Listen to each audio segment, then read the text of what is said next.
Can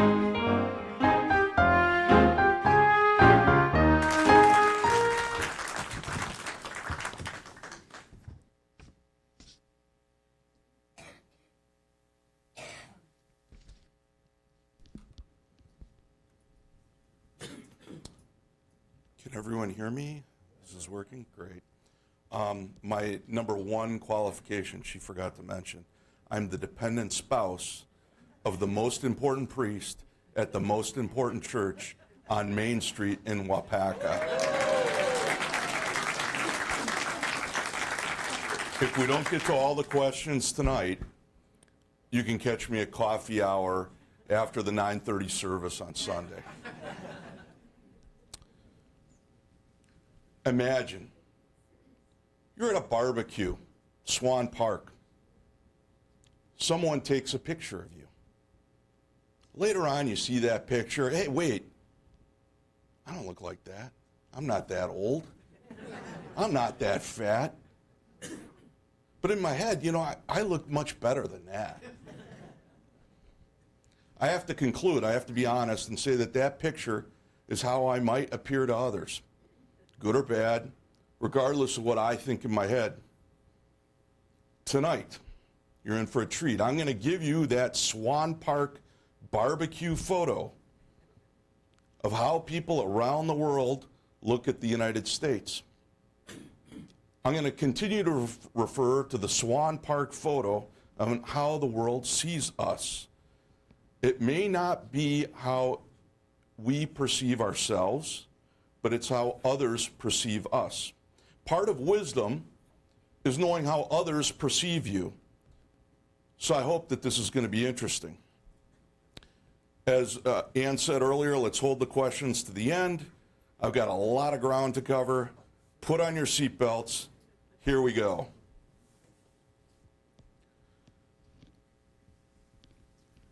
I always like to give my audience the bottom line up front, the bluff, bottom line up front. And that is, America is great because of its economy. You should be optimistic. The only real threat America has is self-harm.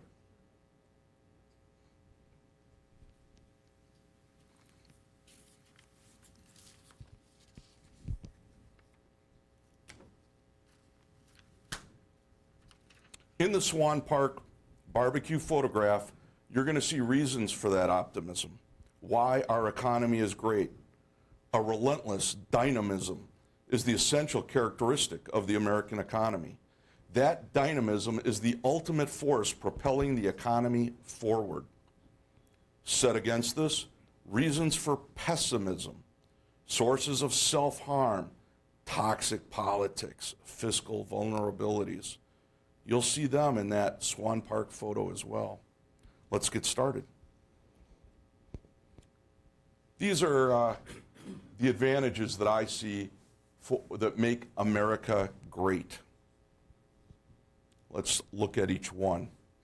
Our geography makes America a fortress.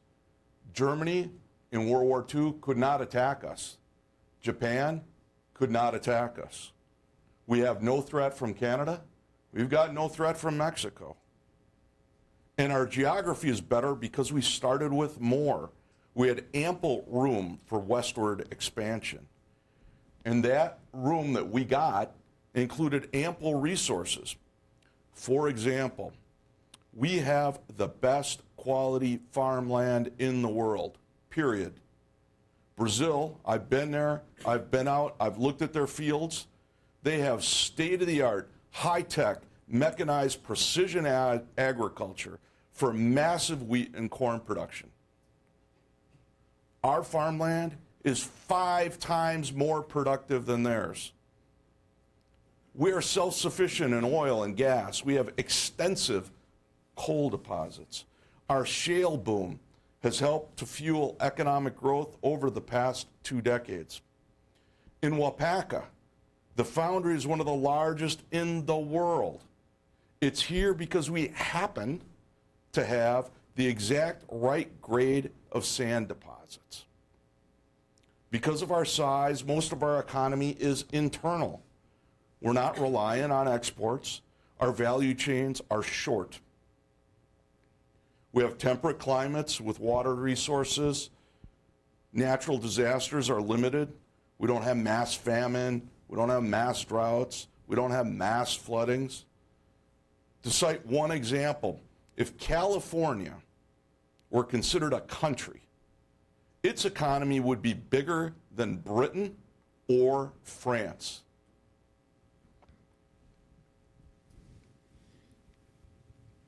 Let's look at the advantages of our economy. America is great because its economy is great, even if this is flashing. I'm going to turn it off. Remember that Swan Park barbecue photograph of everyone? We can see in that photograph an economy with an unemployment rate of 4% and a per person average income level of $85,000. America does not have to be made great. It already is great. The default assumption tonight that you should have is optimism. Let's break down these key factors. A country's economic potential depends on two major things: productivity and population. America has strong productivity thanks to a big competitive market, top universities, and the rule of law. Since the 1990s, America has grown faster than the other rich countries. America's output per person is 30% higher than in Europe or Canada, and 60% higher than in Japan. Even Mississippi, the poorest state, its citizens earn more per person than Britain, Canada, or Germany. China's economy has recently slowed.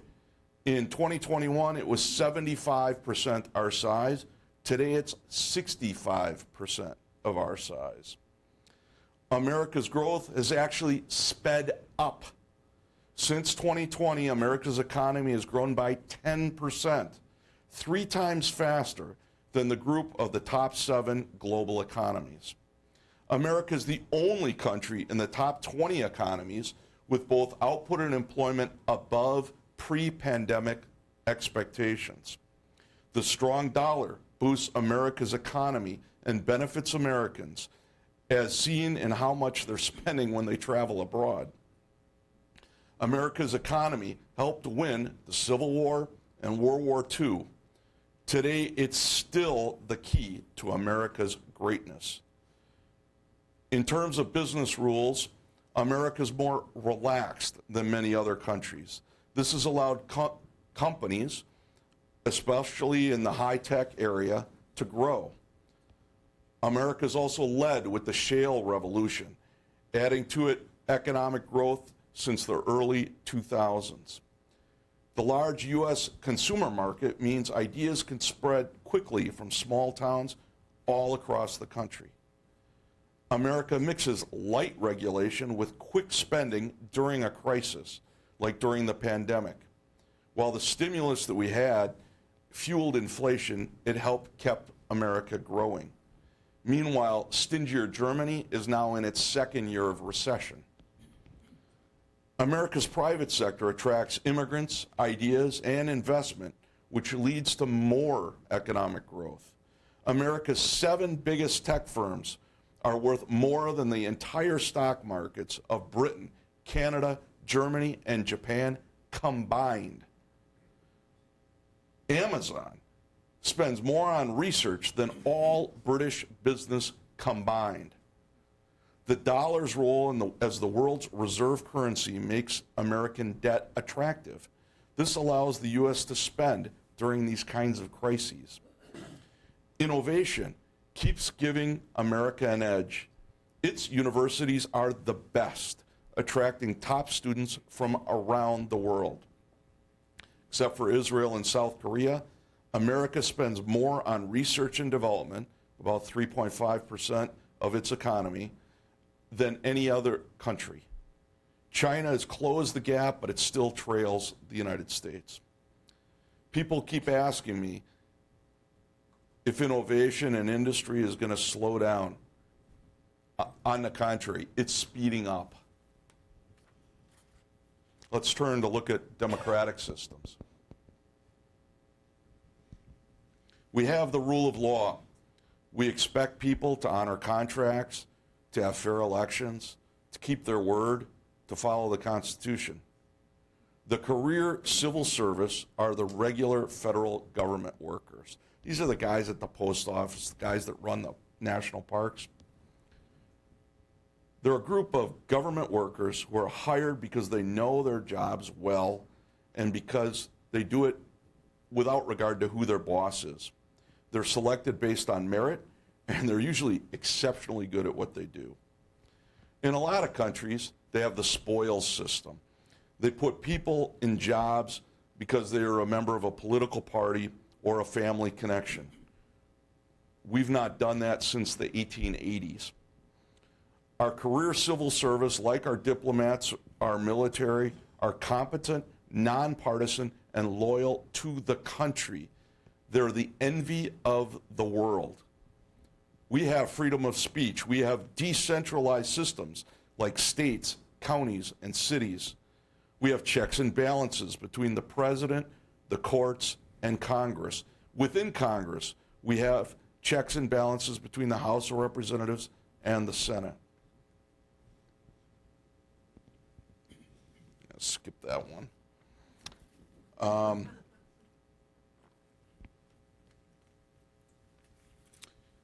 So let's look at some weaknesses. The biggest threat to America's success is self-inflicted, bad political choices. In the last few decades, despite constant political fighting, America's economy has grown impressively. It remains the envy of the world. America's strength comes from its economy, but policies can hurt the economy. While America won't lose its economic power right away, bad politics will take a toll eventually. These self-inflicted wounds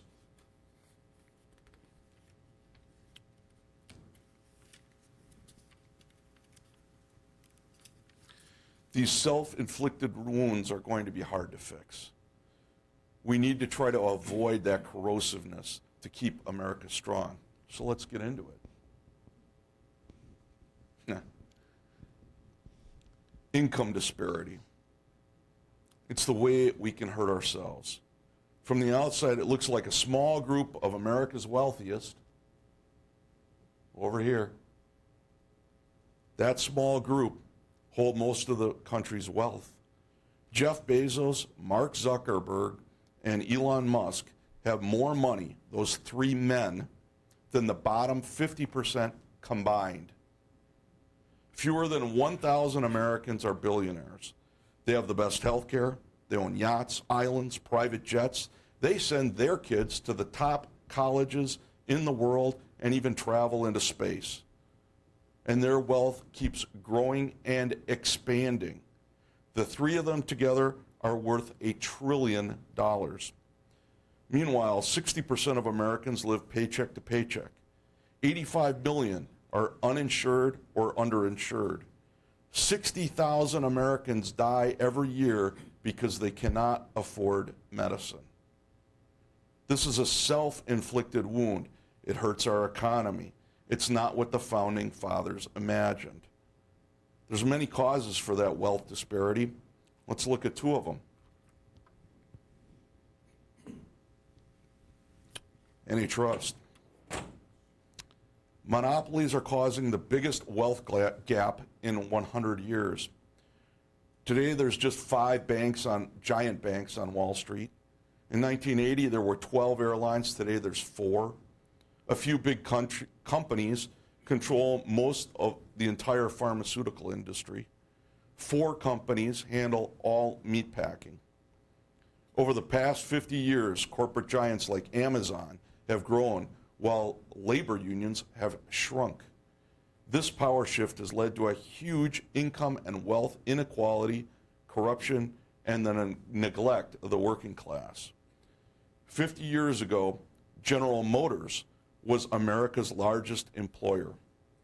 At today's rates, GM workers made $35 an hour, and they had a say in their working conditions.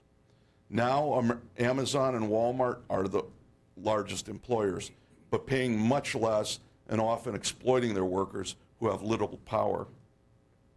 GM workers in those days had strong unions, representing more than a third of America's workforce. Today, only 6% of private sector workers are unionized, which gives them little pressure on companies like Amazon and Walmart to improve conditions. Corporations have pushed for lower taxes and demanded tax breaks from states to set up businesses. They've also used trade deals to outsource jobs, leaving many blue-collar workers stuck with low-paying, stressful warehouse and delivery gigs. Now let's talk about racism. From a global point of view, it's clear that white families, on average, have 8 times the wealth of black families. Centuries of racism, including slavery, segregation, and discrimination in housing, jobs, and politics, caused this inequality. This leads today to shorter life expectancies, worse health care, and lower education for black Americans today. It's never been a level playing field. Some tonight may not want to hear that income disparity in America is linked to race, but from the global perspective, it's clear. This brings us to well-being and health care. A key measure of a country's success is whether its people live long, healthy lives. In this area, America is falling short. In 1980, Americans had the same life expectancy as Europeans. Today, Americans live 3 years less. This is due to obesity, opioids, guns, and unsafe roads. But even older Americans are doing worse. In 1980, a 60-year-old American could expect to live a year longer than a 60-year-old European. Today, it's the European that's going to live a year longer. Mental health is another issue. 20% of Americans have a mental health condition at any given time. 20%. 59 million have a mental illness. 47 million suffer from substance abuse. America does not do enough to help them. Americans also pay the highest prices in the world for prescription medicine, sometimes 10 times more. Our healthcare system fails to provide cost-effective care. America's politics on homelessness are failing. In 2024, homelessness rose by more than 18% due to high housing costs, natural disasters, and more people moving to big cities. On any given night, 770,000 Americans are homeless, including 150,000 children. Go to Japan, go to the Middle East, you won't see any homelessness, but it's visible in places here in the U.S., including here in Wapaka. We'll get to incarceration in a second, but let's look closer at health care.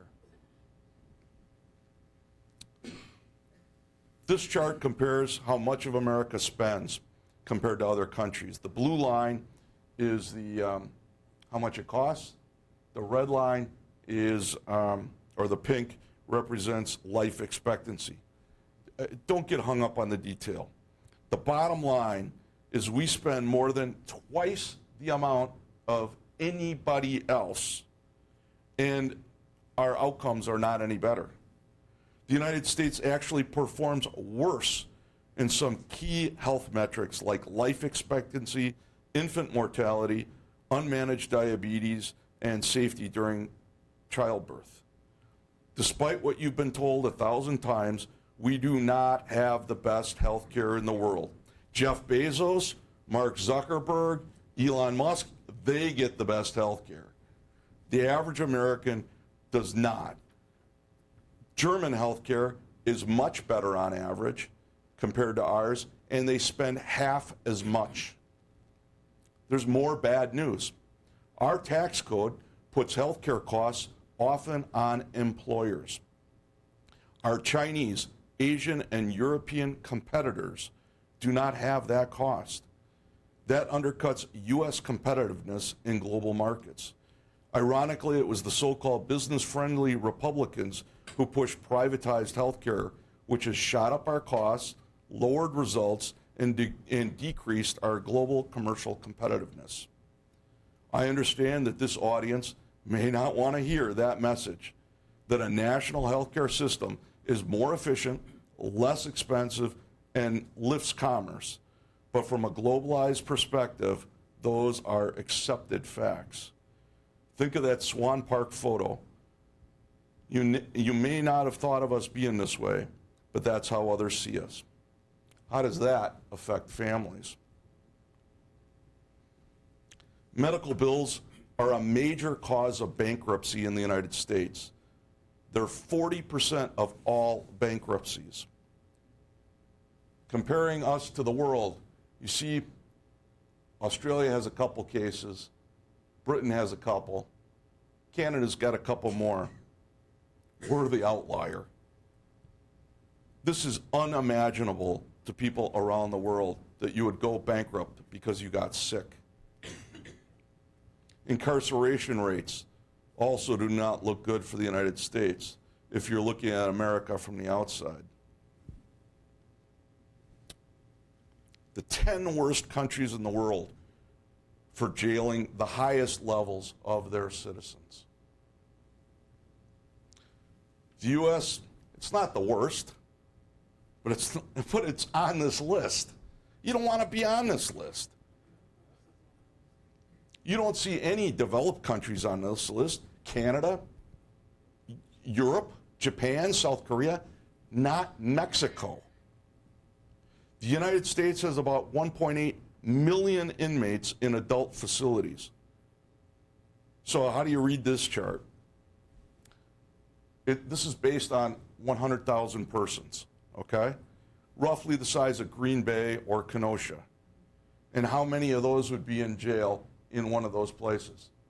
531 in Green Bay, 531 in Kenosha.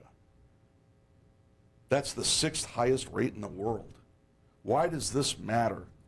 Mass incarceration dehumanizes poor people and minorities.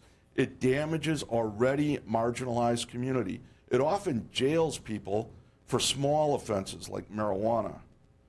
Data show that the high incarceration rate does not increase public safety. Evidence around the world show that locking people up does not reduce murder, rape, or gun violence. Capital punishment does not reduce the murder rate. So locking up a large percentage of your people doesn't work. It doesn't reduce crime. Those are facts. Mass incarceration can lead to prison overcrowding. That increases health risks and decreases psychological well-being of those inside. If you incubate a virus variant in an overcrowded prison, that virus will come and get you. Locking people up is also criminally expensive. We spend a fortune to lock people up. I saw the figure for New York this week, $69,000 per person per year. You pay $69,000 in your tax money for every person you lock up. And it doesn't do any good. This is the list of the 10 worst countries. We don't want to compare ourselves to Cuba or El Salvador, okay? So let's look and see where the U.S. and where Wisconsin fall in compared to our peer class. Huh. The United States is an outlier. Unusual, huh? This is not without the cost, trauma, and dysfunction. From a global perspective, this makes America look like a police state.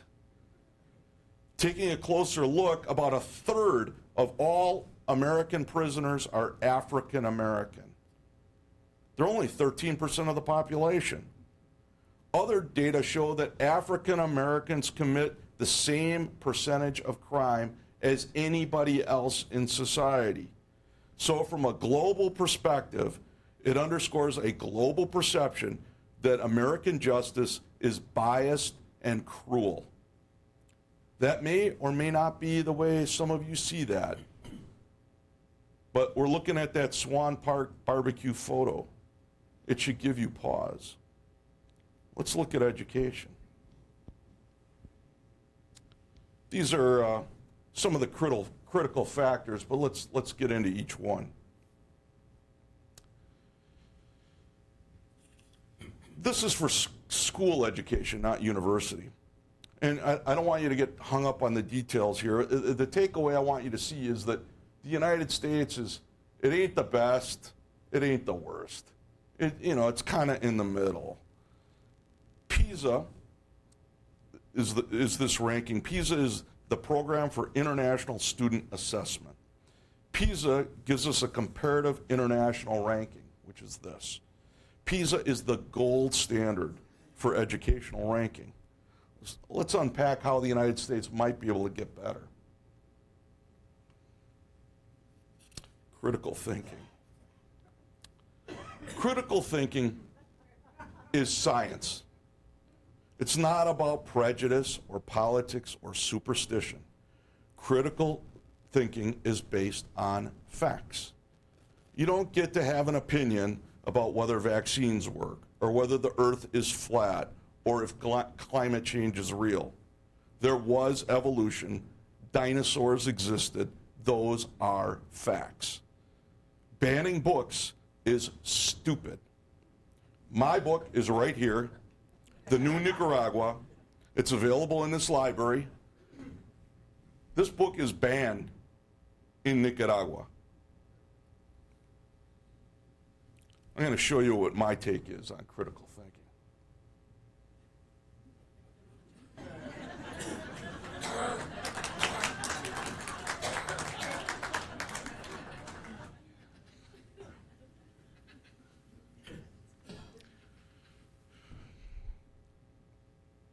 Remember, America's great because our economy is great. And part of the reason for that is we have best-in-class universities. Universities are the engine room for innovation. And that means jobs in Wapaka. It means higher salaries for you. It means making sure that we still have Social Security and health care. But there's a flaw in our universities. In the 1970s, we stopped making universities nearly free. Instead, to pay for tax breaks, we decided students should pay for their own education. The student loan industry was created and then boomed. And the state slashed funding for universities. That decline in state funding has taken a toll. As governments have promised tax cuts, universities get less and less every year. In the 1990s, when I worked at the University of Wisconsin, the chancellor stopped calling the university state-supported. She called it state-assisted. Since then, the UW even now gets a lot less in public support than it did even then. This is a crisis. That cut in funding is combined with another big problem in education. The cost of that university education has ballooned way faster than inflation. Our universities are now the most expensive in the world. Here's a rack-up of some of our global competitors and how they see us. But remember, these are a comparison of us against the ones that charge tuition. The following countries, it's free. Brazil, Chile, the Czech Republic, Denmark, Estonia, Finland, Germany, Greece, Hungary, Iceland, Ireland, Latvia, Luxembourg, Mexico, Norway, Poland.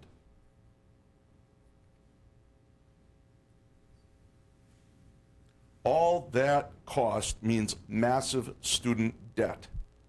As of last year, the average federal student loan debt per borrower was it's now just almost $38,000.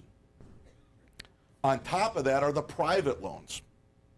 What incentive is there for professionals, new graduates, to come to rural America to work when they have to pay off that? And forget public service. Who's going to take a job working for the government? Wonder why our Apaka Theta Care Hospital is closing down its OBGYN services? It can't get workers. As of last year, Americans collectively owed $1.8 trillion in student loan debt, held by 43 million borrowers. Let's compare that with our financial crisis from 2008. In 2008, the government used federal money to bail out banks, the auto industry, and other sectors. That was $4 trillion, roughly 2 to 3 times as much as all student debt combined. So canceling student debt is financially doable. But working level new graduates do not have the political pull that billionaire plutocrats have, nor the pull that the Wall Street banks have. So students get no help. Wall Street got the help. That may be another message that this audience does not want to hear, but from a globalized perspective, the Swan Park photo, I have to tell you, this doesn't make a lot of sense. Remember, it's the economy that makes America great, and our universities provide the innovation that creates jobs and investment in Wapaka. That pays your Social Security, it pays your Medicare. If we want OBGYN at Theta Care, we have to care about our economy. We have to find ways to help the next generation get a college education. We can't just expect a tax break, continue to borrow from China, and still have our health care and retirement. That's not the math. I think you get it. You may agree with me, but remember, it's not whether you agree with me or at all. This is the Swan Park photograph of the data. How do you fix it? You may say to me, Steve, student loan forgiveness, we got broken politics. It's not going to happen. So let's take a look at that. From an outsider's vantage, it seems that Republicans and Democrats have never mistrusted or disagreed with each other more. On a globalized stage, our inability to get along with others is shocking.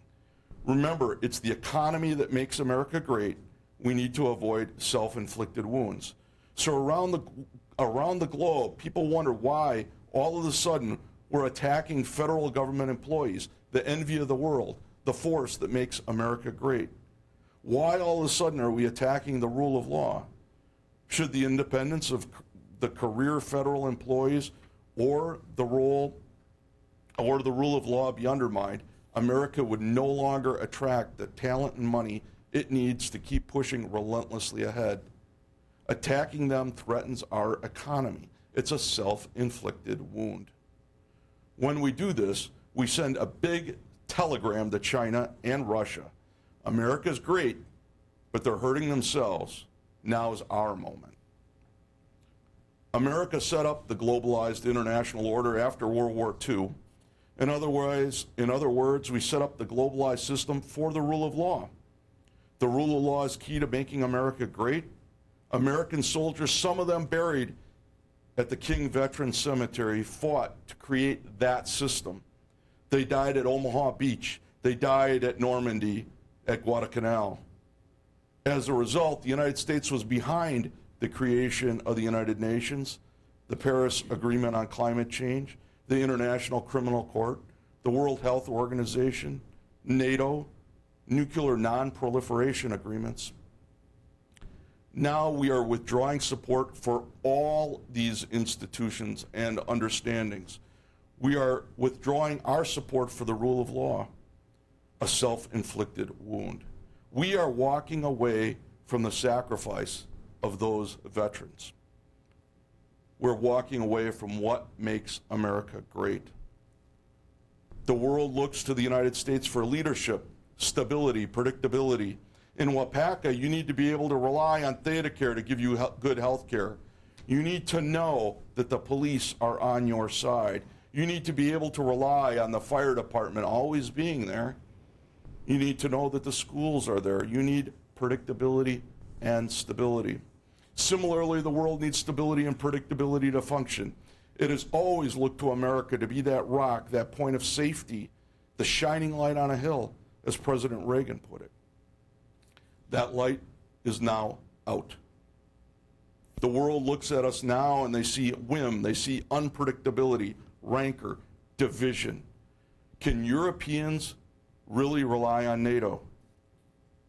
Can our best trade partners, Canada and Mexico, rely on us to have stable, open markets? Are we on the side of peace or capricious trade sanctions? We threaten to invade Panama, Greenland. We threaten to annex Canada.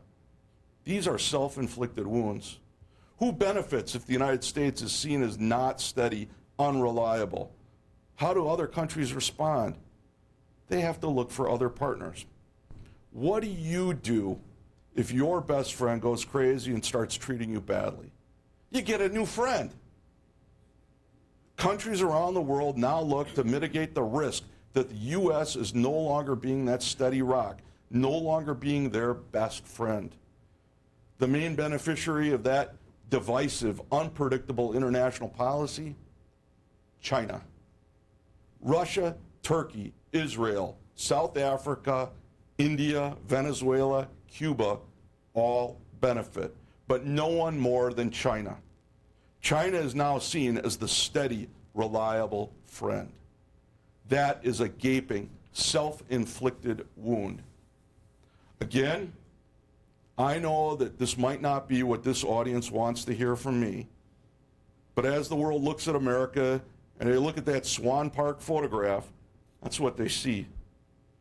The more erratic and unpredictable we behave, the more unreliable we are, the less we partner with other nations, the more they distrust us, the more they look for new friends. China and Russia are there with open arms. We won World War II because of our economy. We won the Cold War because of our economy. For the past 60 years, on a bipartisan basis, America has supported the rule of law and a globalized system. For 60 years, America has been that predictable friend. Not anymore. Self-inflicted wounds can take away American greatness and hand it to China and Russia. That's our inability to get along. Let's look closer at a few other additional factors that are these here. Citizens United. It's a 2010 Supreme Court case. In a nutshell, it says companies are people. People have free speech, so companies get unlimited free speech. This gave companies unlimited access to buy elections under the guise of free speech. Note that under the Constitution for more than 200 years, companies were not persons for free speech, so they never had that right. It was a court led by jurists swearing fidelity to the original meaning of the Constitution that made the change. They advanced a political agenda. No other democracy in the world would tolerate this. Last year, Bill Gates gave $200 million to Kamala Harris. Elon Musk gave $250 million to Trump. The world sees us as complete hypocrisy, corruption.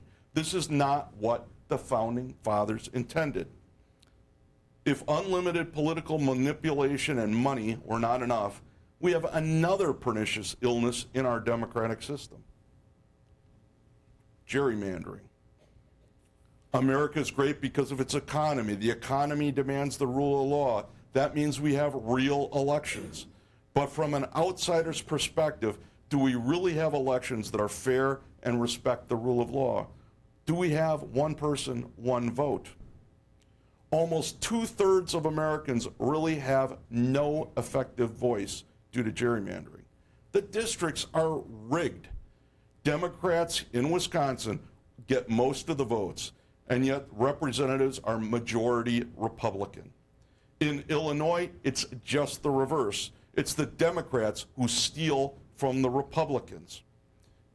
Here in the state, the Wisconsin Supreme Court threw out the crazy maps that we had. The Republican legislature then came up with better maps that still favored them. Wisconsin Governor Evers approved the new maps. Why on earth he did that, it's anyone's guess. I'm thinking he was just so ground down, he felt he just had to do it. Around the world, people scratch their heads to try to understand why we undercut the rule of law and rig our own elections. Do we not know America is great because of our economy? We preach the rule of law around the world for our own economic benefit, and we expect others to also respect that rule of law. From their viewpoint, looking at that Swan Park barbecue photograph of all of us, this is American hypocrisy. It is a self-inflicted harm. Let's look at a couple examples of those crazy maps. Here's Wisconsin. This is the Senate, so it doesn't look quite as bad. The House is crazier, but you can see some changes. I like the one from Illinois. This is a congressional district that the Democrats rigged. Illinois is the most aggressive Democratic gerrymander in the country. It's reduced it, what the Republicans should have had 5 seats, they got 3. Think of yourself as one of those global outsiders. What do you conclude? Here's Indiana, the opposite way. Republicans sealed a 7-2 edge in Indiana's congressional map by turning a closely contested seat in Indianapolis into a safe GOP district. It's not the rule of law. What kind of signal does that send around the world? If you're in a gerrymandered district, the general election doesn't matter because you're already guaranteed to win if you're the candidate. So it's the primary that matters. In the primaries, the most extreme candidate, Democrat or Republican, is the one that fires up the base and gets out the vote. The extreme candidate then automatically goes to Congress. Wonder why compromise in Washington is tough? If you want to fix Congress, get rid of corporations buying elections and get rid of state gerrymandering. Then vote for candidates that make sense. Not the loonies, not the felons, not the liars. If we get rid of Citizens United, get rid of gerrymandering, we'll be able to vote for candidates that will keep America great, respect the rule of law and the Constitution, give us stability and predictability, partner with our allies, and value all Americans. That's what makes America great. Ask Mike Gallagher why he quit being our congressman. Ask Reed Ribble, our congressman before him, why he quit. They were both centrists, but the system favors extremists, the iconoclasts, the loonies. Let's turn to the debt issue.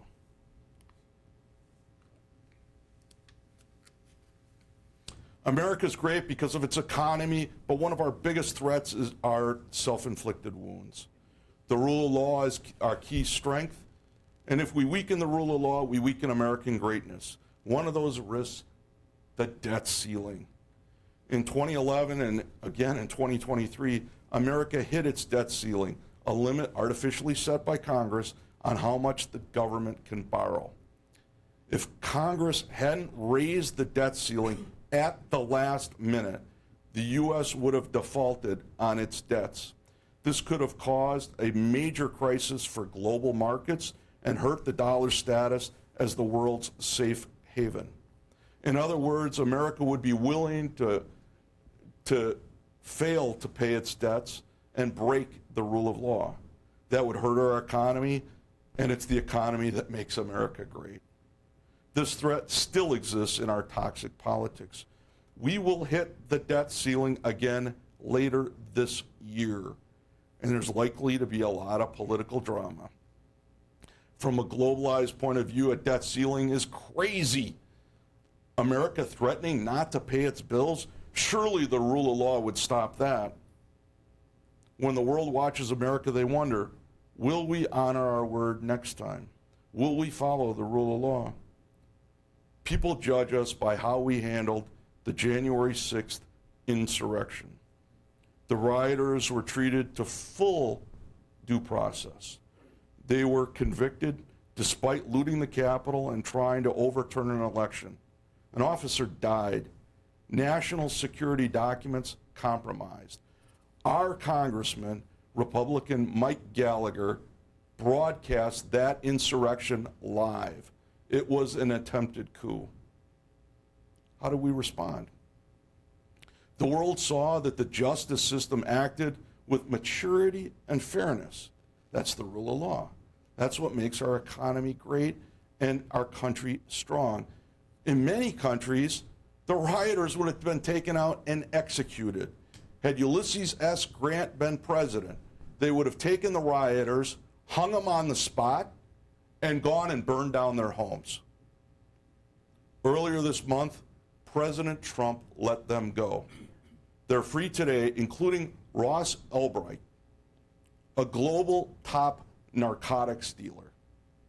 Our president did not stand with law enforcement.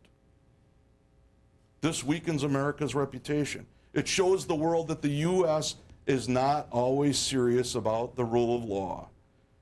This was a major self-inflicted wound. You may not see it that way, but the world does. If America threatens to default and undermines the rule of law, what does the world think? Our economy is great because of the rule of law. If we weaken that, we weaken trust in America as a reliable partner. The debt ceiling crisis, combined with ignoring the rule of law, is another wound. How many wounds can America take before it damages our economy and therefore our greatness? Aside from the debt ceiling, why do we find it so hard to even have a budget? Every year, Congress used to pass a budget around March or April, and that budget would start on October 1st. Lately, last 20 years, Congress has been unable to do that. When a budget isn't passed, the government can either shut down or keep running on the old budget. This is called a continuing resolution. It could last for a day, a month, or a whole year. Right now, the government is running on a continuing resolution. We don't have a budget. Soon there will be another fight over whether to pass a new budget, extend the old one, or shut down the government. No other country on earth does this. America should be a reliable, stable place that follows the rule of law. People around the world wonder, why can't we pass a budget? Looking at the budget itself, neither party has a plan to reduce the growing deficit. The debt is at levels usually seen only during major wars or major recessions. Right now, the debt for every single person in this room is $107,000. Every one of you, every American. Newborn baby, you're in debt $107,000. America's great because of its economy. So how does the debt, your debt, affect the economy? The simplest way to measure a country's financial health is to compare its debt to what it produces in a year. Right now, our debt is 99% of everything we produce. Imagine if you owed so much that you had to go a whole year without spending anything. No food, no car, no housing, nothing. No medical care, just to pay off your debt. That's called the debt to GDP ratio. In 2007, before we bailed out the banks, it was 33%. Now, after that bank bailout, after COVID, it's 99%. In 30 years, with the new tax cuts that have been proposed, it will be 160%. America's economy is what makes it great, but we're holding it back with debt. The debt is being used for tax cuts and government entitlement spending. We're spending now, borrowing from China, and leaving the bill to future generations. Meanwhile, the world wonders how America can keep spending like this. We are undermining the very economy that makes America great. It's a self-inflicted wound. Where does all that money go? Mandatory spending is what you have to pay. You see it here. Interest on the debt, Social Security, Medicare, Medicaid, and other similar programs. You have no choice. Discretionary spending is what you can choose to do. Like in your house, mandatory spending would be like your housing, your food, your utilities. Discretionary spending would be like, going out to eat or buying a brand new car, maybe a vacation. For the government, mandatory spending is the things it has to pay.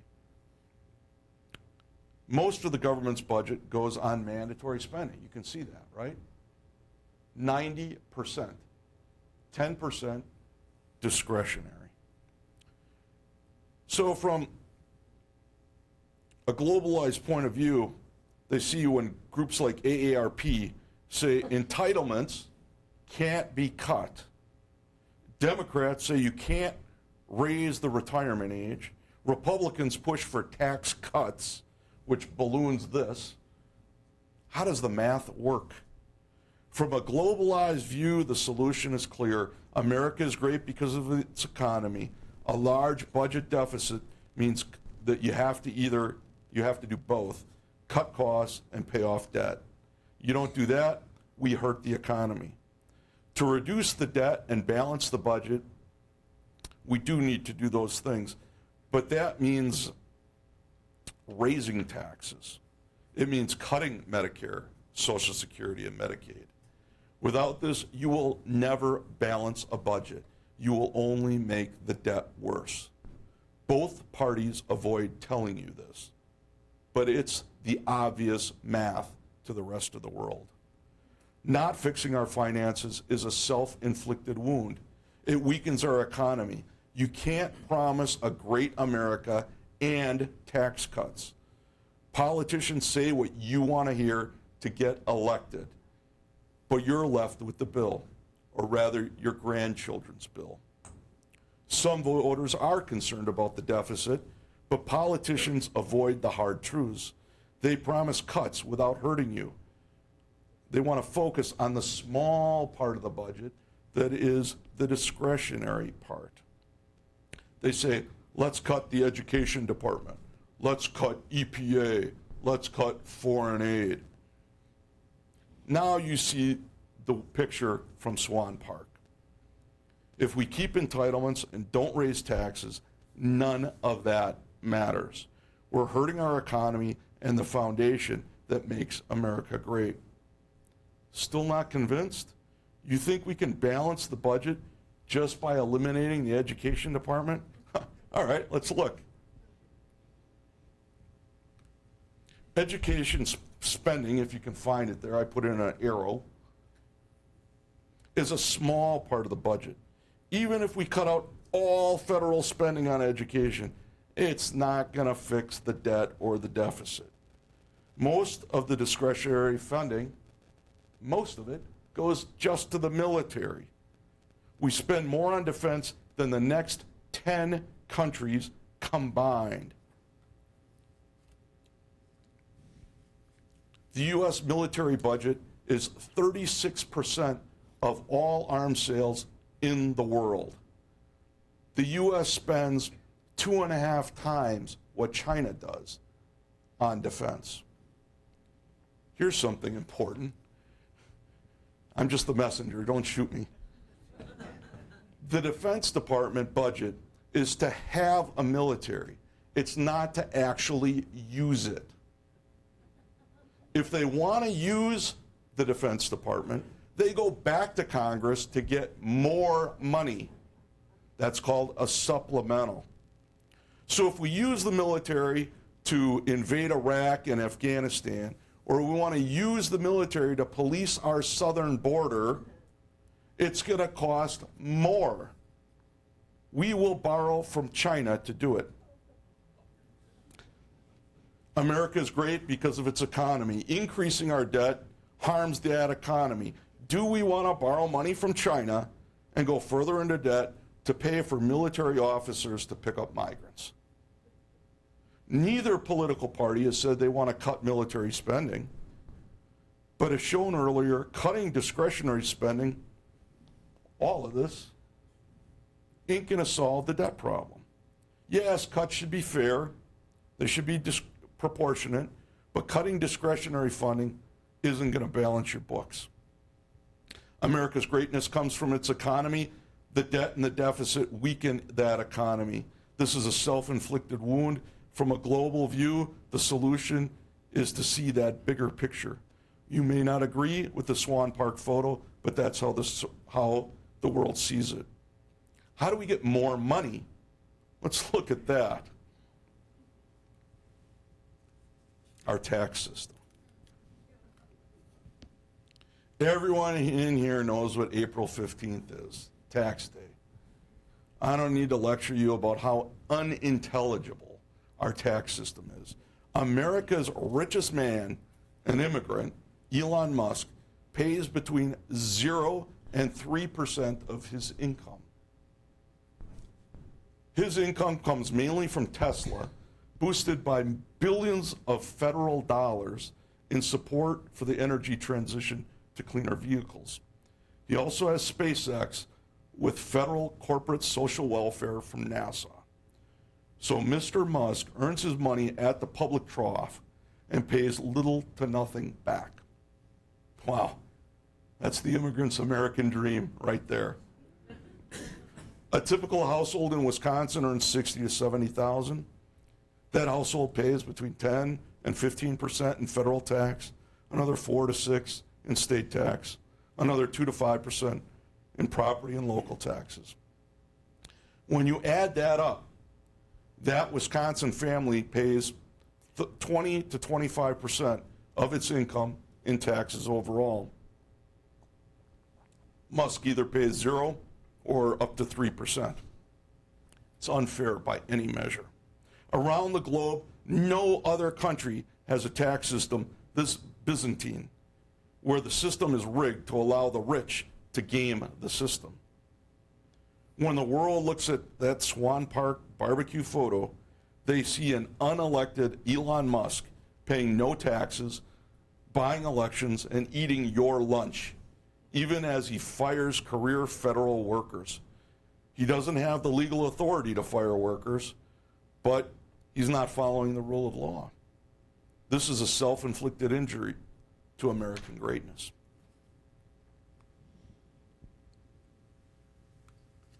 Imagine what the world thinks of America's culture wars. No one thinks violence in our society is acceptable.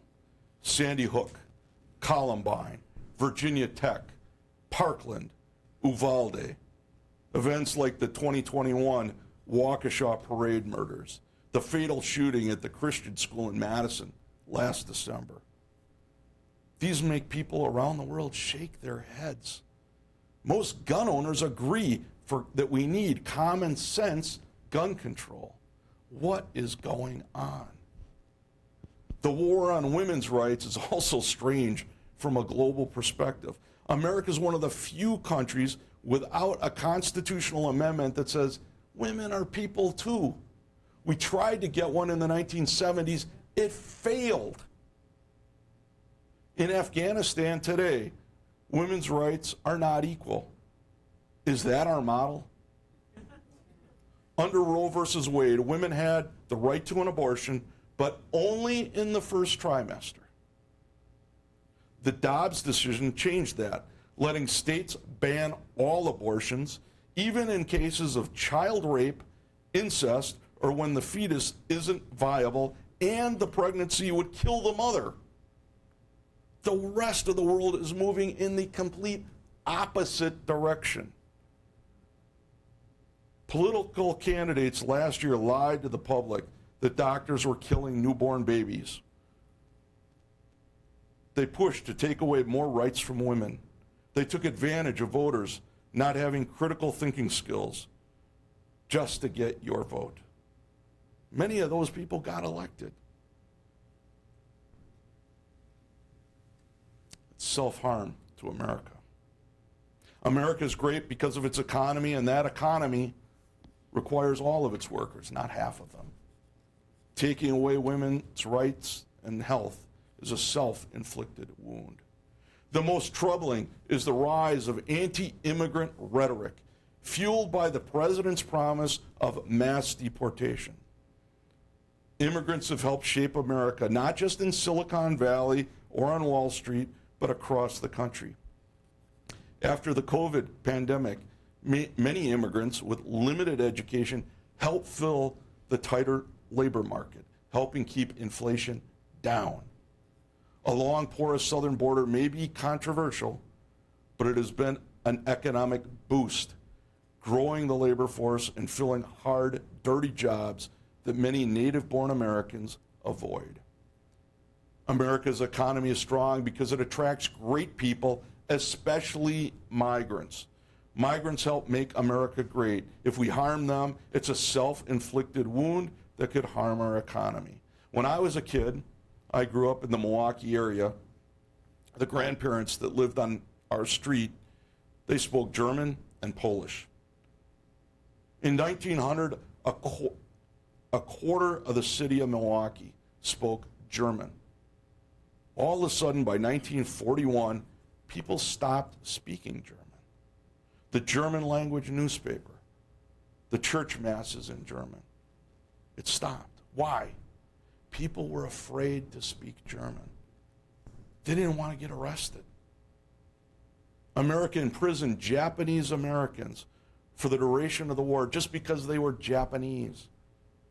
Imagine today how Wapaka's Latino residents feel.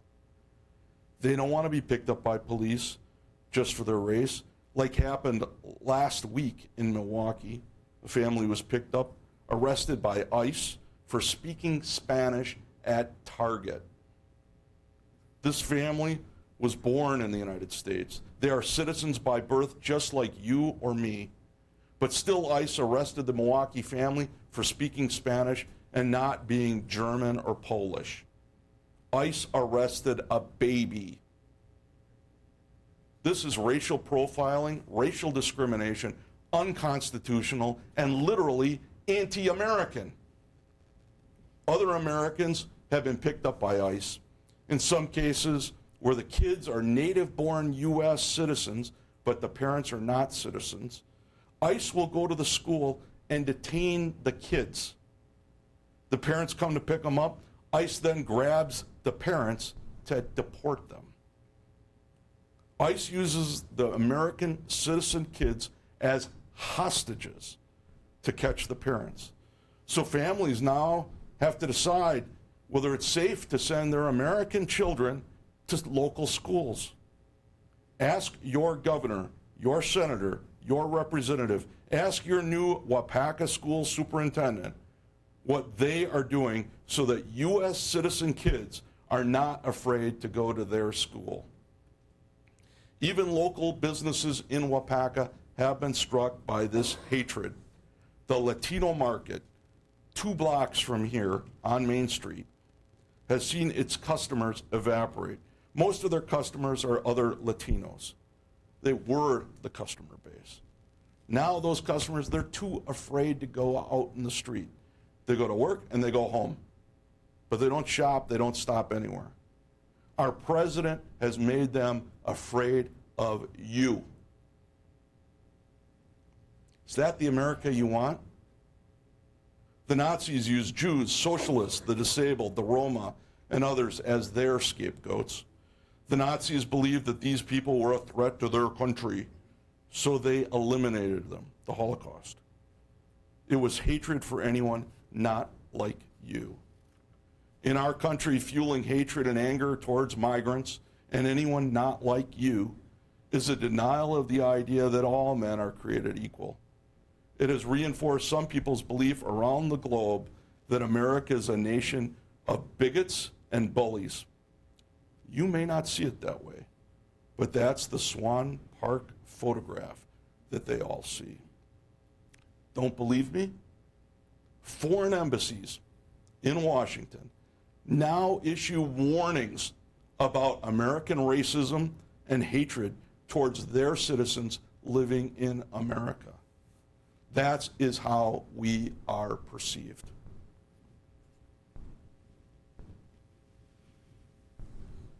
Foreigners are shocked at places like Wisconsin that elect judges. The most costly judicial election in world history was last year in Wisconsin. Not a good luck. From a global perspective, Wisconsin is incomprehensible. Judges around the world are also shocked that we have a U.S. Supreme Court without ethics rules or an ethics code. I cannot think of any other country like that. They are shocked that our justices are selected without going through a vetting process. They are not selected based on merit. They are not even evaluated. They are picked by a president for political outcomes. In most countries, there's a merit-based system where lawyers then attend a judicial school. They go through an apprenticeship program. They start at the trial court. They work their way all the way up.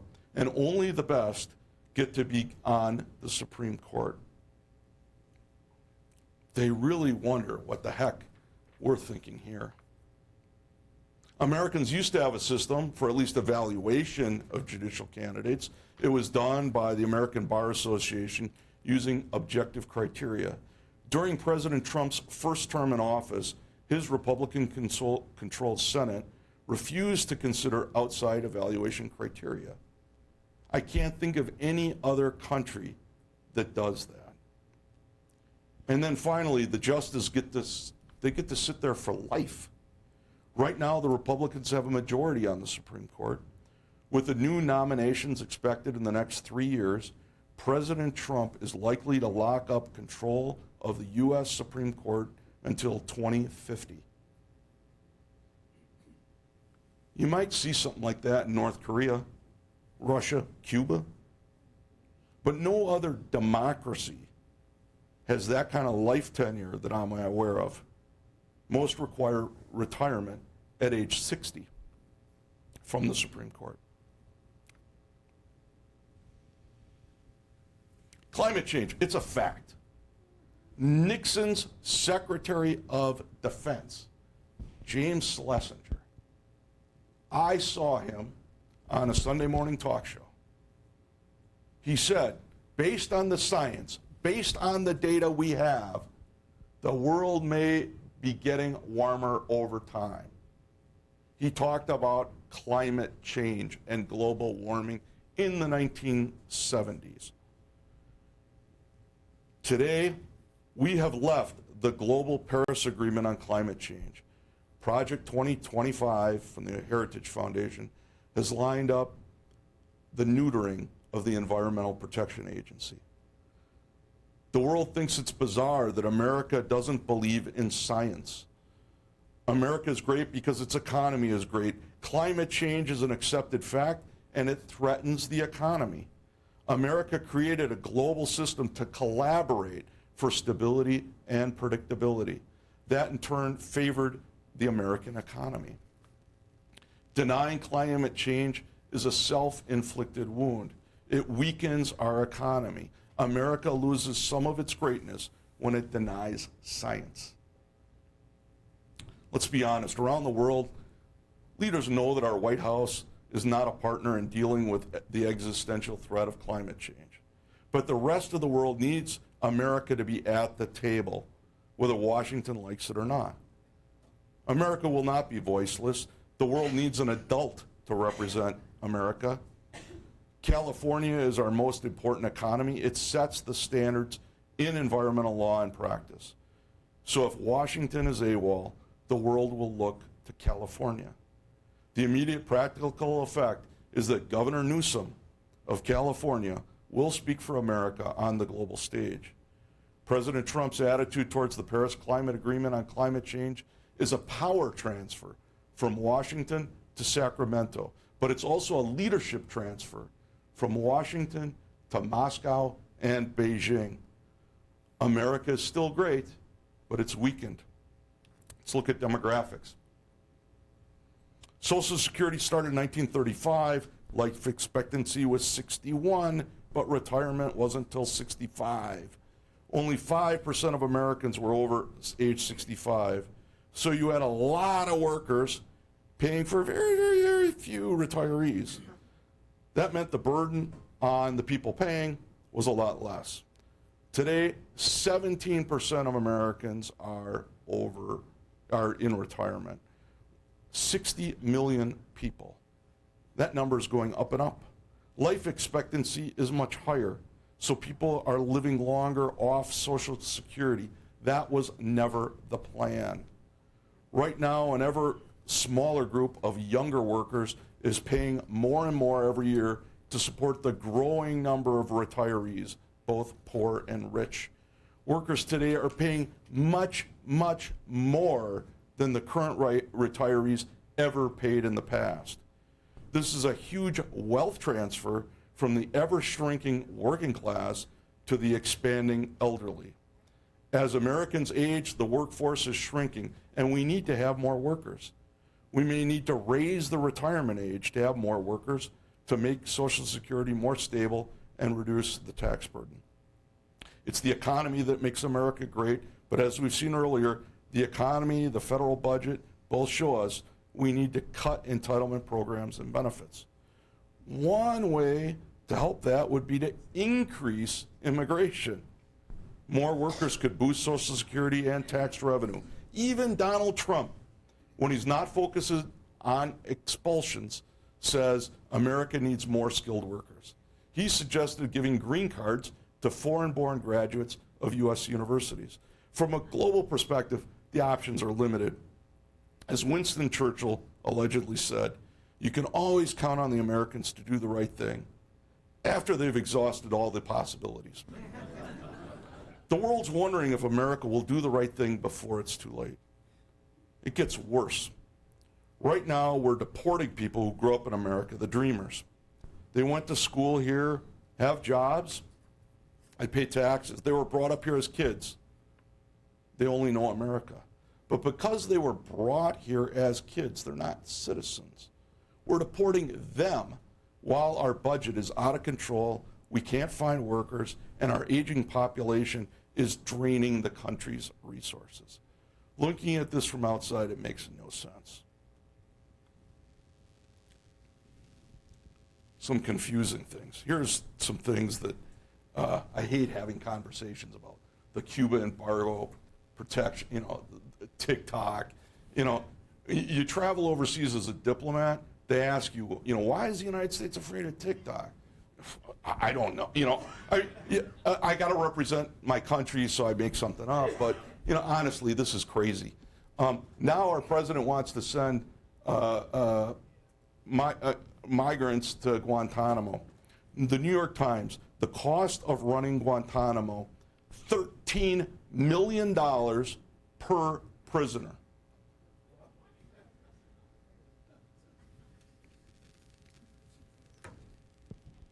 Surely, Steve, the Constitution makes us a great, right? It sets forth a government with checks and balances. It guarantees certain freedoms and liberties. It represents the core of our system for the rule of law. America is great because of our economy. The economy relies on the rule of law that emanates from the Constitution. The one thing we can all agree on is the Constitution.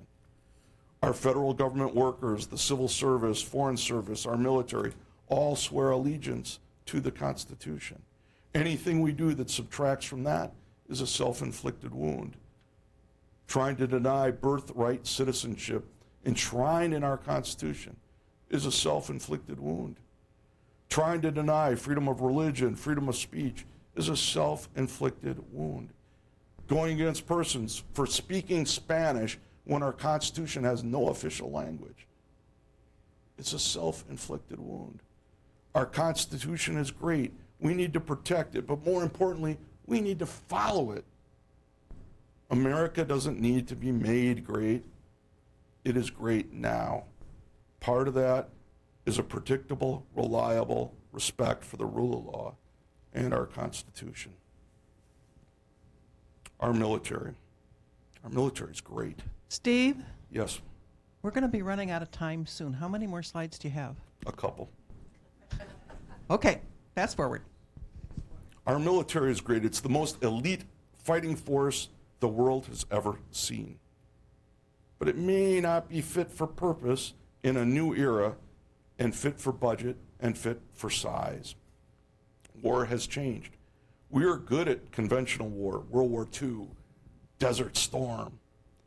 But we are challenged now by a new form of war, non-conventional asymmetrical warfare. This is a type of warfare where one side is stronger, so the other uses guerrilla tactics like ambushes, hit and run attacks, so forth. Think about like the Viet Cong in the Vietnam War. In that sense, you have to ask yourself, what's the relevance of nuclear weapons? Ships, tanks, airplanes. Can new technology help us to be more effective and cut costs in that new reality? Of course it can. The United States currently spends $90,000 for every drone it uses. In Ukraine, they're using them for $500 or less. We can do better. The takeaways. America's great because of its economy. The greatest threat is self-inflicted. We have natural advantages. We have a relentless dynamism that drives our economy forward. Set against this, poisonous politics, fiscal frailties. Can we do the right thing before it's too late? We've been down before.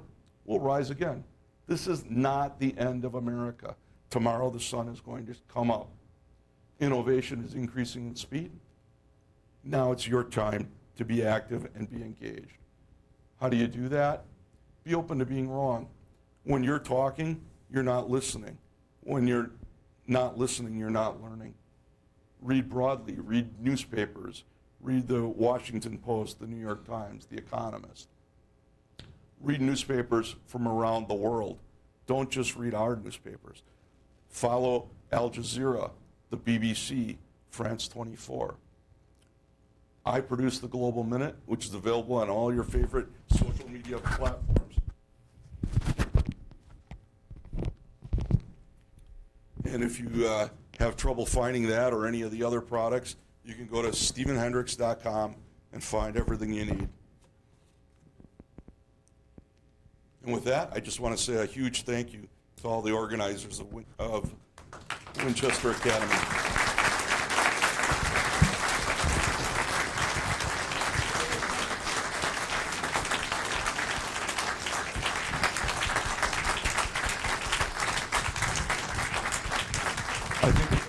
I think we're kicked out of here at 8 o'clock, so we have a couple of questions.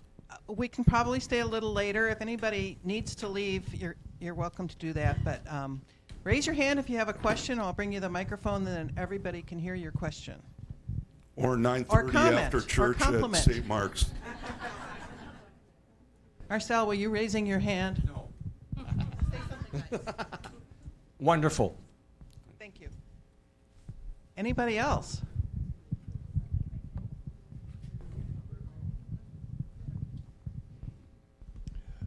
Long time ago, different country perhaps. Alexis de Tocqueville said America was great because America was good. And he said if America ever ceases to be good, America will cease to be great. I know that's pretty far-fetched, but I guess goodness was throughout your entire talk, if you look for it. I think maybe it should be emphasized a little bit more. I'll take that as constructive criticism. Hi, Stephen. This might be a long answer, so maybe talk about it later. But what would be your ideas on how to better improve or get rid of gerrymandering, and how could we make elections a lot better? What could we really do about that? In a nutshell, take it out of the legislature. Don't let the politicians do it, set up citizen commissions, and they often find common sense, logical maps that are much fairer to everyone. The state legislature could decide that they want to set up a citizens committee, and a number of states have done that, and it's worked quite well.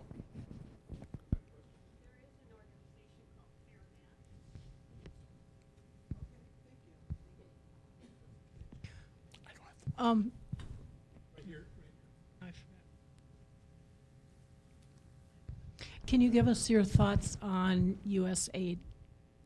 Yeah, it's been in the news, and obviously I have an opinion. USAID, the media is saying, oh, it's only 1% of the discretionary budget, so you're not going to get any savings there. They lie. It's actually closer to like 0.25%. So they even exaggerate when they say 1%. So eliminating it, you'll get no savings. I will guarantee you, if you eliminate the foreign aid program, it has stopped and prevented many, many wars. And it's much cheaper to pay $1.75 through a foreign assistance program than millions of dollars for a soldier. To have one soldier in Iraq during the Iraq War, whether they ever met an Iraqi or not, that soldier cost $1 million US tax dollars a year in 2008. Okay, a lot cheaper to help them with a water system. Here, I'm just wanting to know why that you put Medicare and Social Security in the entitlement programs, because we paid into, we maybe didn't get paid as much as they do now, but we paid every single day that we worked into Social Security, and So it just that drives money, me nuts. Let me just stop you. When you paid for the people who were receiving it at that time. You did not put it in a box for yourself for the future. You paid for the current people at that time. That money is gone, okay? So currently, the 20-year-olds are now, a very few 20-year-olds who are working are now paying for everyone in this room, okay? They can't afford it. We're bankrupting them. We've got a question back there. So this is a kind of an additional question about Medicare and Medicaid. When you look at your graph, it's obvious that there needs to be a change there. What suggestion is there? Look at this crowd. Many of us are receiving Social Security, and what is the solution to not have younger people under a certain age no longer have to be required to pay for it, or what do you see happening? There's several things you could do. One is increase the retirement age. A lot of people are perfectly able to work past age 65, okay? Another thing you can do is bring in more migrants so they're paying into the system to kind of share that burden out. Another thing you could do is phase out those benefits for multimillionaires, okay? Multimillionaires get all of those benefits. Can you imagine, paying all of that to some billionaire guy? It makes no sense. We've already had one cold, frightened migrant in our church. How do we protect and support local migrants? Well, it used to be the churches were sanctuaries, and separation of church and state and freedom of religion meant ICE could not go into your church. Good luck with that now, okay? Seriously. Yeah, contact Julie offline. I've got ideas. She's consulted the lawyers. How does Elon Musk get to be in our government when he isn't even an elected official? The same way Donna Shalala got to be in Health and Human Services under Bill Clinton.